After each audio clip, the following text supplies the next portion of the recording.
Yo, what's up mga master? Mark Music here. Meron tayong tutorial ngayon mga master. Ito ay paano ba natin malalaman yung mga family chords.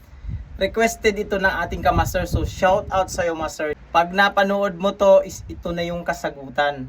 Buo professional na gitarista, nagtuturo lang ako base sa alam ko, sa sarili kong research, experience, nasa sa inyo na yan, kung susundin nyo to o hindi. Napakarami na akong turo about dito mga master sa family chords, paano nangyari yung family chords, yan. At napakarami rin tayong makikita online, ano yung family chords ng G, ng A, ng B, ng C, ganon. Naka-stick pa rin tayo dun sa tinitignan natin. Mas maganda yung sa ulo na natin na pag nakakita tayo ng chords na yan, sample D, C, B, alam na agad natin, kumbaga automatic na, alam na agad natin yung family chords niya. I-update natin to mga master ng napakasimple at kayang-kaya mong unawain. Mapanood mo lang tong video na to, malalaman mo na agad. Halagang malaman ito muna mga master, kaya lagi kong sinasabi na i-memorize yung 12 notes.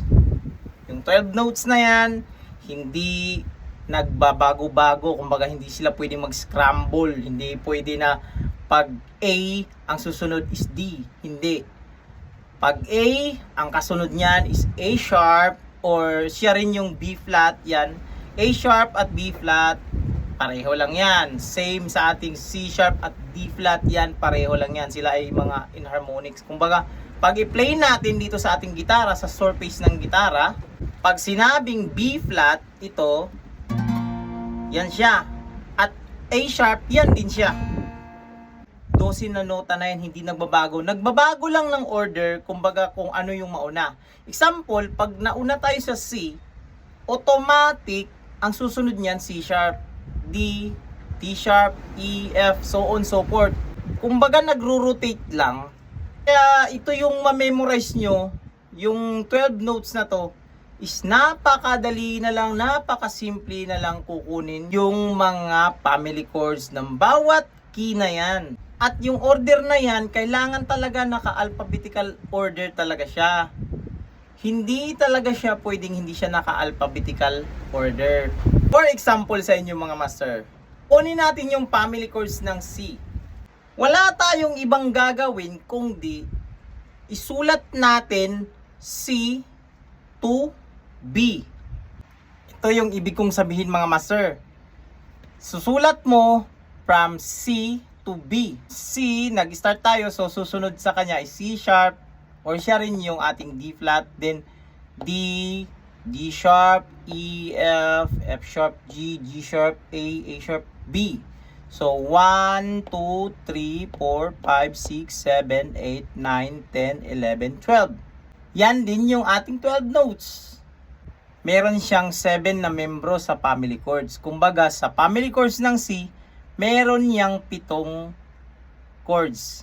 So para makuha natin yung 7 chords na yan sa membro ng family chords ng C, is ito yung gagawin natin. Lagyan ko sila ng mga numero. So ang gagawin natin mga master, always mo tong ilagay na pag 1 siya yung ating root. Then, i-leave natin yung ating 2. Sa 3 tayo mag-start ng ating minor. Then, leave natin ito yung ating 4. Dito na naman tayo sa number 5, mag-start ng ating minor. At 6 yung ating major.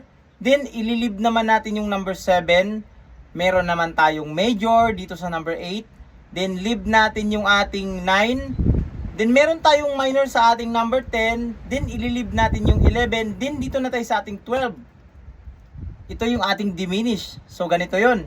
Tatang ko ng R. So, ito yung ating root ngayon. Siya ay merong major.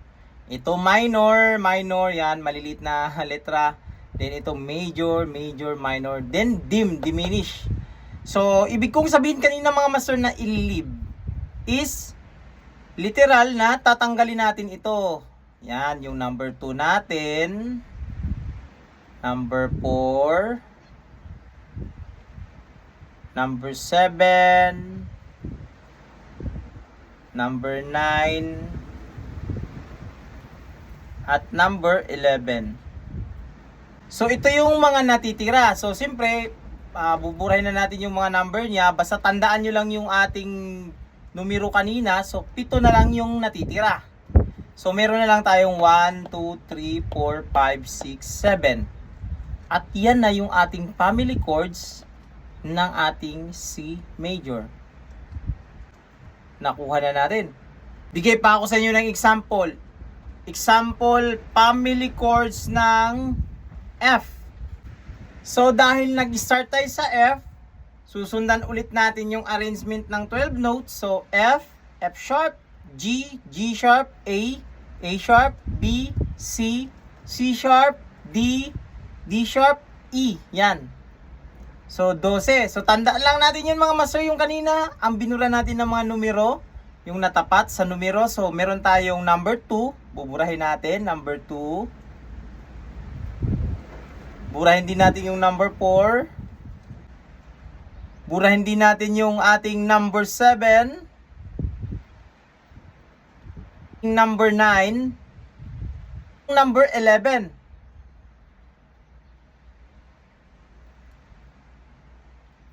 Then, maglalagay na tayo ng mga symbol sa taas. R or root, major. Meron tayong G, minor, A, minor. Tapos meron tayong A sharp or B flat, major. Meron din tayong C major. Meron din tayong D minor at E diminish. Yan yung natitirang mga chords. So ito yung family chords ng ating F.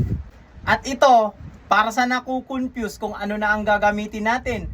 Kasi ito na yung natitira. Sharp nga ba? A sharp or B flat?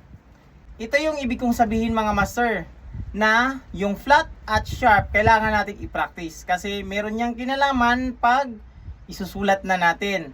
Meron akong binigkas kanina, di ba sabi ko is kailangan naka-alphabetical order.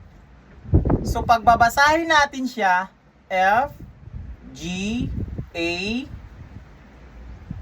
sharp or B flat, C, D, E. So, understood na ang ating gagawin dito sa ating pang number 4 na chords or yung ilalagay natin pag isusulat na natin yung family chords ng F is B flat.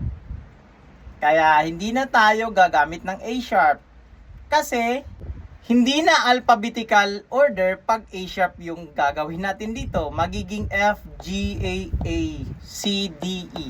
Yan.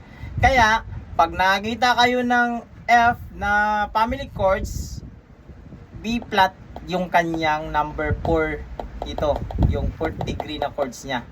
B flat major. Magbibigay na naman ako ng example. Paano kaya pag nasa B flat yung ating family chords?